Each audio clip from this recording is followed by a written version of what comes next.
भगवान बुद्ध एक गांव में उपदेश दे रहे थे। उन्होंने कहा, हर किसी को धरती माता की तरह सहनशील तथा क्षमाशील होना चाहिए। क्रोध ऐसी आग है जिसमें क्रोध करने वाला दूसरों को जलाएगा और खुद भी जल जाएगा। सभा में सभी शांति से बुद्ध की वाणी सुन रहे थे, लेकिन वहाँ स्वभाव से ही अतिक्रोधी एक ऐसा व्यक्ति भी बैठा हुआ था जिसे सारी बातें बेतुकी लग रही थी। वह कुछ देर यह सब सुनता रहा, फिर अचानक ही आग बबूला होकर बोलने लगा, तुम पाखंडी हो, बड़ी बड़ी बातें करना यही तुम्हारा काम है।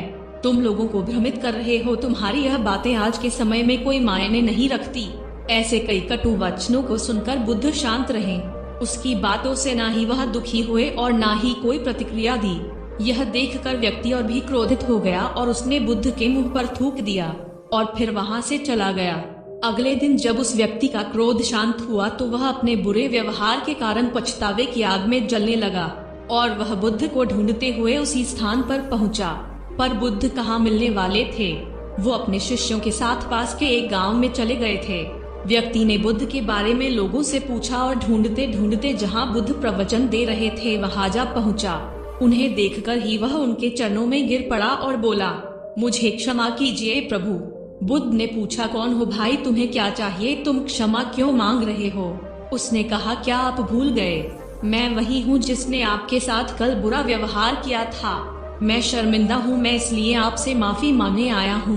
भगवान बुद्ध ने प्रेम पूर्वक कहा, बीता हुआ कल तुम्हें वहीं छोड़कर आ गया और तुम अभी भी वहीं अटके हुए हो। तुम्हें अपनी गलती का आभास हो गया, तुमने पश्चाताप कर लिया और तुम निर्मल हो चुके हो। अब तुम आज में प्रवेश करो। बुरी बातें तथा बुरी घटनाएं याद करने से ही वर्तमान और भविष्य दोनों बिगड़ जाते हैं। बीते हुए कल के कारण आज को मत बिगाड़ो। यह सब सुनकर उस व्यक्ति के मन का सारा बोझ उतर गया। उसने भगवान बुद्ध के चरणों को पकड़कर सारा क्रोध त्याग दिया और क्षमाशीलता का संकल्प लिया। उस दिन के बाद उसमें परिवर्तन आ गया और उसके जीवन में सत्य, प्रेम और करुणा की धारा बहने लगी। मित्रों, इस कहानी का यही मतलब है कि भूतकाल की बातों को छोड़कर हम वर्तमान में जिए और आने वाले भविष्य के बारे में सोचें, ना कि भूतकाल की बातों को सोचकर अपना समय बर्बाद करें।